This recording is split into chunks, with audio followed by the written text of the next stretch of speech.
There are some basic safety precautions that the public should take note of during this haze situation.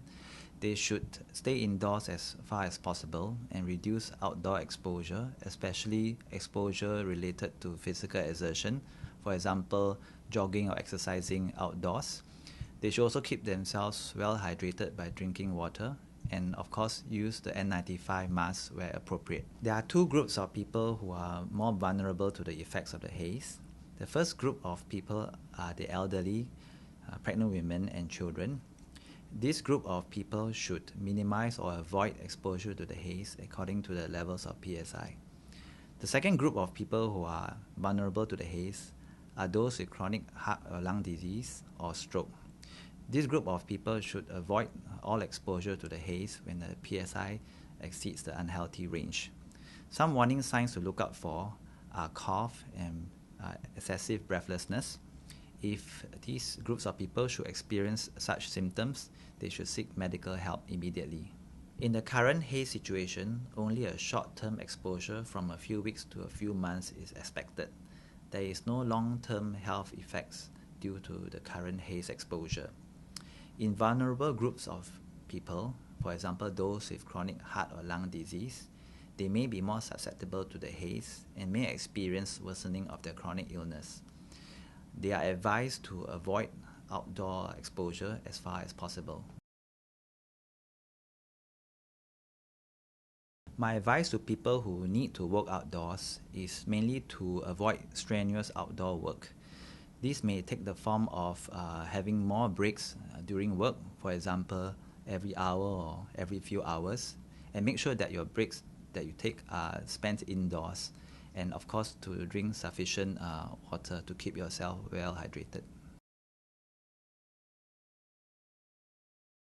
Both air purifiers and air conditioning are effective during this haze situation.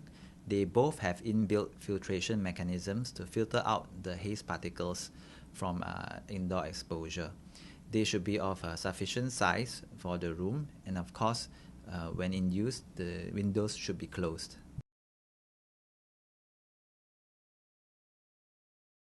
There are a few lifestyle changes that we can adapt to should the haze situation continue for the next few weeks.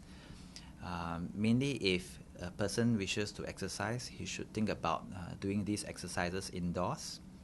When traveling to work, perhaps it is wiser during this haze situation to use public transport rather than walk to work.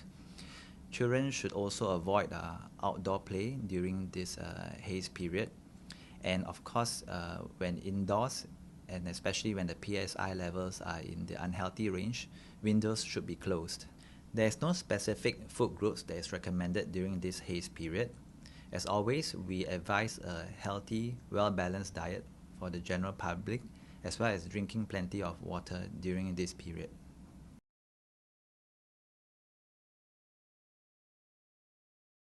There are mainly two types of masks available. These are surgical masks and N95 masks. N95 masks are more effective for the haze situation as they filter out the haze particles effectively. Surgical masks do not provide adequate protection from the haze. Masks can be purchased at large retail pharmacy as well as supermarkets, and the public is advised to put on these masks when going outdoors during periods when the PSI is in the unhealthy range. N95 masks are reusable. However, it should be changed when it gets soiled or distorted. It should not, however, be shared. And lastly, you can reuse it by keeping it in a resealable plastic bag. There is no certified mask appropriate for young children, so we advise young children to minimize outdoor activity when the PSI is in the unhealthy range and avoid outdoor exposure when the PSI is in the hazardous range. To properly wear the N95 mask, first of all, make sure you wash your hands. Next, please obtain an adequately sized N95 mask. The upper strap is pulled and tightened above the ears. Subsequently, the lower strap is pulled and tightened under the ears. Lastly, fit the mask around the face by pressing on the metal strip above the bridge of the nose. Make sure to exhale through the mask to feel for any leaks of air around the mask.